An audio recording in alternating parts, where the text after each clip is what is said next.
Hello, this is Mark Smith with Family Tree Counseling Associates, the north side of Indianapolis, Indiana. And I'm wearing a little bandana today. And I got this when I was in Dallas in support of my Dallas Cowboys, who kick off in 2 hours to play the Green Bay Packers on their way to the Super Bowl, I hope. So Uh, sorry about the. I do have a coat on to look professional today, but this is it today, supporting the Cowboys. So I am going to speak today on the topic we are victimized as children, just not as adults, is the title of the video. I got a very poignant email from somebody with the initials GE from Holland this week. And their email address, there was some issue with it, and I wasn't able to return their email. So they wanted a question answered. This is the only way I can do it. So the email read, "Dear Mark, I'm from Holland and I stumbled across your videos while searching for more insight.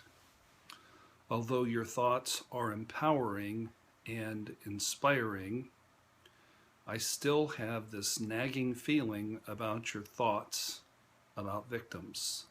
I'll explain and ask for your comment."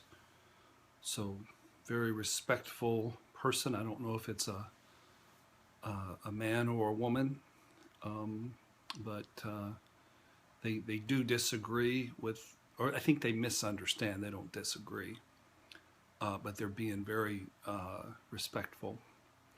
From very young, I was severely emotionally neglected and abused by my mother. She also abused the other children that way, and also my father. My father became an alcoholic and committed suicide when I was 19 after she started an affair with another man, leaving us and him. She took no responsibility for us or him at all as long as I remember. Only put downs, abuse, and self-centered behavior. She never chose to get treatment or to take responsibility for what happened.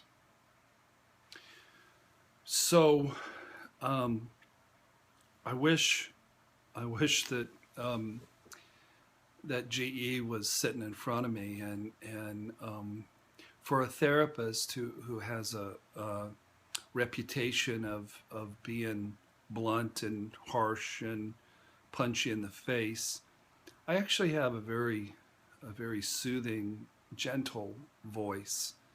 You know, I tell people that I try to let me straighten this up here. I try to comfort the disturbed, and I try to disturb the comfortable. So no, GE, you certainly were abused by your mother. You absolutely were abused, and it's terrible and it's horrible that you were.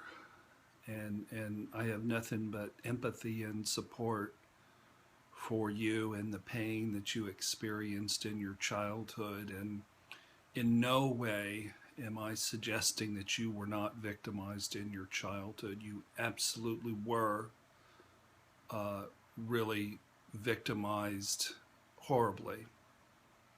Now your father is a different story. He was not victimized by your mother. Of all the women on the planet for him to marry and have children with, he chose your mother. He chose put downs and abuse, self-centered behavior, abandonment, betrayal, lies, addiction. Ultimately, he chose suicide and alcoholism. So that's the difference, is children are abused, but adults, we always um, are gravitated toward exactly the right person, and we sign up for exactly what's fair. So what I'm against is vilifying people. Many times I'll get an email from a man or a woman and they'll say, I think my wife's a borderline personality disorder, or my husband's a narcissist, or my husband, I'm positive he's a sociopath. And when I meet their spouses, I find out that rarely are they borderlines, narcissists, or sociopaths. What they are is exactly the right person for that individual to have married, and it's all good and it's all fair. I'll go on with the email from GE. How can you tell me that I'm still 100% responsible for being a victim? I know now I am a victim, and I am not responsible for that exclamation point. By such a statement of you, people can be victimized again. Can you see that from your point of view? In my opinion, it's essential to put the blame where it belongs, to the ones who really didn't take responsibility and to the ones who abused others. Well, uh, again, we don't have a disagreement. We have a misunderstanding here, because we do agree about the nature of who's responsible. Absolutely. So the thing is romantic love, unfortunately, is all about reenacting your childhood. And if your childhood included abuse, you are going to pick somebody who abuses you. If your childhood is centered around abandonment, you are going to pick somebody who abandons you. So when I talk about you're not a victim, what I mean is in romantic relationships, you're not a victim. So let's say you're 16 and you've got a 16-year-old girlfriend and everything's going great and you love her with all your heart, and you find out that she went out with your best friend and had sex with your best friend, and it about kills you, about rips your gut out. You're still legally a child, but what I'm saying is you have not been victimized there. That you're just reenacting the abandonment that you experienced as a little kid, and you're reenacting it in your love life. So certainly if you're under 18 and you're in a romantic relationship with somebody who's over 18, that's different. That's a different story. That's inappropriate and abusive. So, like I said, I've said this many times. If I arrive in heaven, I want a meeting, which is sort of arrogant and presumptuous, that I'd show up and start calling for meetings with the man in charge. I'm sure he'll have a meeting lined out for me that's much more important. But I'd ask, is there any other way that here's GE who was abused and abandoned by her mother, and then her father commits suicide, and is there any other way that we could do this to not have them, and they don't talk about their adult life, but you and I both know what their adult life has been like. It's been painful. It's been difficult. It's been hurtful. So, uh, and I know the answer that will come from on high. It'll be, if there was another way that we could have knocked down the psychological defenses to help people heal their deepest emotional wounds, yeah, we'd have figured that out and we'd have done it that way. But this was the only way. It was it was the tool. People, in order to heal, your psychological defense mechanisms have to come down.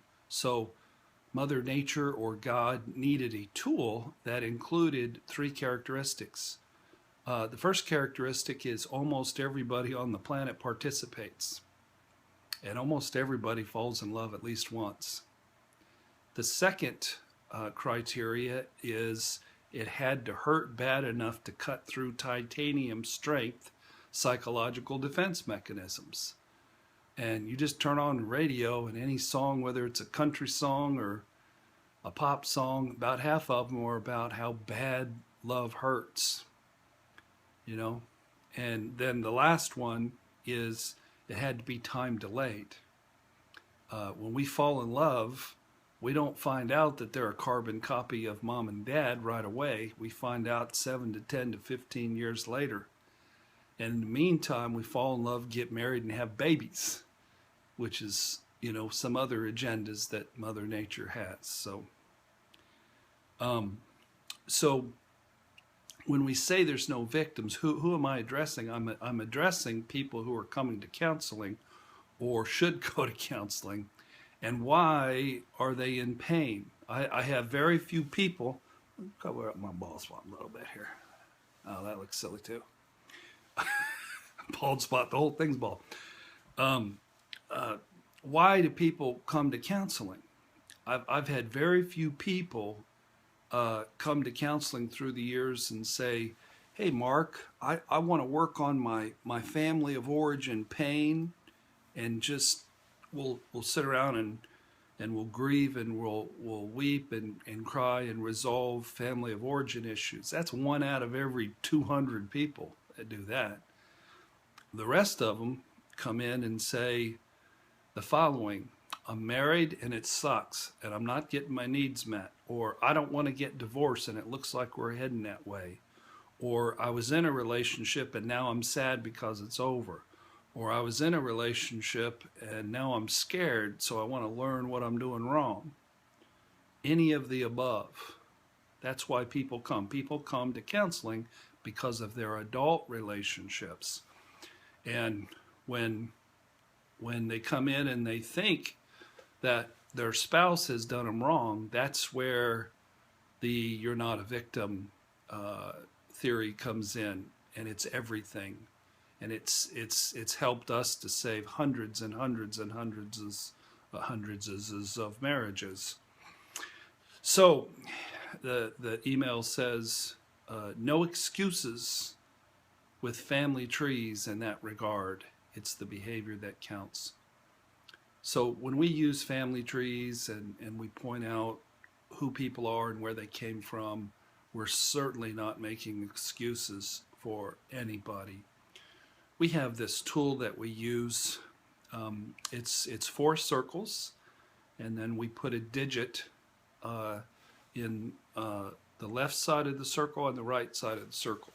So plus is first plus is about yourself. So the plus is I'm cool, I'm doing it right, I'm doing good things. The second plus is about the world in general and your spouse in particular, and that is, hey, the world's okay. It's not perfect. Sometimes you get your legs blown off trying to run the Boston Marathon, but by and large, the world is peopled with well-intentioned folk. My spouse has a whole fistful of issues, but they're a good egg. Plus minus is I'm doing the right thing, but my spouse is the bad guy. They suck. Or my parents sucked. Minus plus is I'm a worm and everybody else is cool and my spouse is the victim and I'm the bad guy.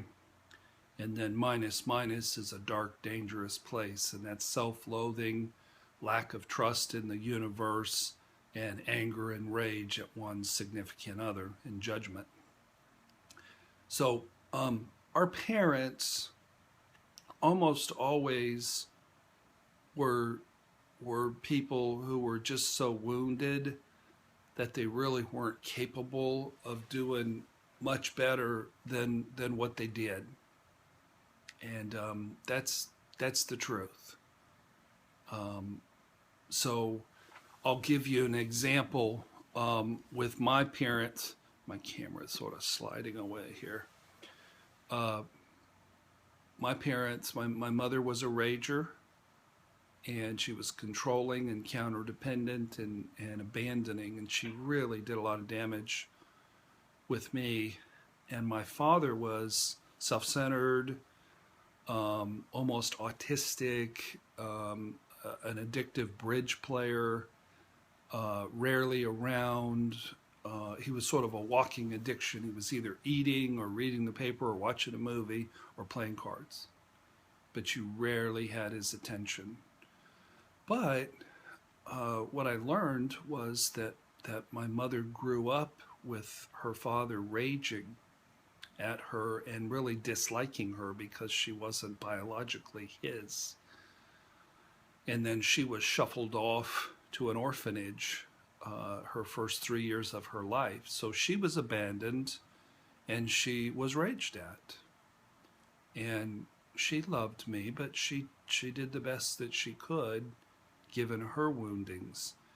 And then my dad, his mother was 14 years old when he was born in the sort of the Appalachian section of southern Pittsburgh, Butler, Pennsylvania, near the coal mines. So my father grew up in poverty, and then he was physically abused by his stepfather. Um, I have a hard time judging those people given their stories. I hold them responsible, and I know where my wounding came from, and I'm not letting them off the hook, so to speak. I did confront both of them strenuously before they passed away many years ago, but I also am not bitter towards them because I know they were good people and they did love me. God bless them.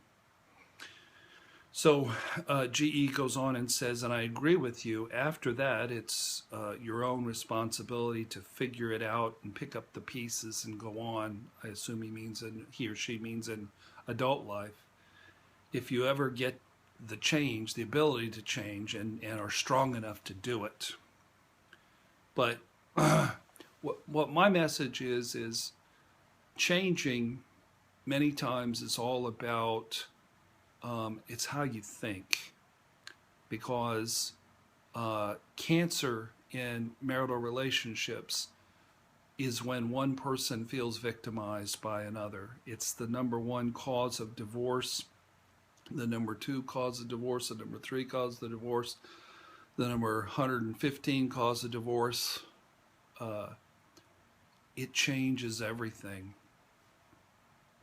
I've been working with people all over the country, and there's a gal in another country, and I started working with her, and she was sort of a sourpuss and very judgmental and ready to divorce her husband, and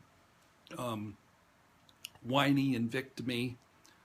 And in the very first session, I confronted her thinking, her paradigm, and I pointed out how victimy she was and how it really wasn't appropriate. And boy, I tell you what, she got a hold of it. Victim thinking is like a swamp. The water's not moving, and it's stagnant, and it's smelly, and it's filled with mosquitoes, and it's just a mess. Whereas healthy grieving and thinking is like a Coors Light commercial with a cold mountain stream flowing through you. And ever since this gal got a hold of this paradigm, her whole aura, her whole demeanor has really changed. And we're eliminating victim thinking, and now she's a whole lot sweeter with her husband than she was. GE goes on and says, but the damage done willfully by others is not your responsibility, and you can take no blame for that. And I don't like being victimized again by people who say so, say it's so. That's really not empowering to me, at least. I would like to hear your opinion on this. Kind regards, GE. So there are no bad guys. Your mother, I guarantee you, GE, was abandoned severely. She was an empty hole of emotional need. She was abused something horribly, and that's who she was because it's all she knew. And I'm sure deep down there were places very genuinely that she loved you. So that's the difference. It's all about, are you an adult or are you a child? And unfortunately, life is hard because if you're wounded a lot as children, as almost all of us are, then we're going to invite and fall in love with and marry people who are talented at hurting us very deeply. So, well, thank you for watching the video today. If you haven't joined our channel, Family Tree Counseling, on YouTube, please do so. We love YouTube. It's fabulous. We're sneaking up on 2,100 subscribers, and it's growing fast. We're about ready to add 3 or 4 new associates to our practice. Several of them are moving in from out of state. They've watched the YouTube videos, they see the energy and the truth that's going on here, and they're jumping on board, and we're just thrilled about it. So also visit our website, familytreecounseling.com, and I've got 6 books on abandonment issues and shame and affair recovery and marital issues and counterdependency that'll rock your world and shift your paradigm. So, well, go Cowboys. Thank you for watching. God bless.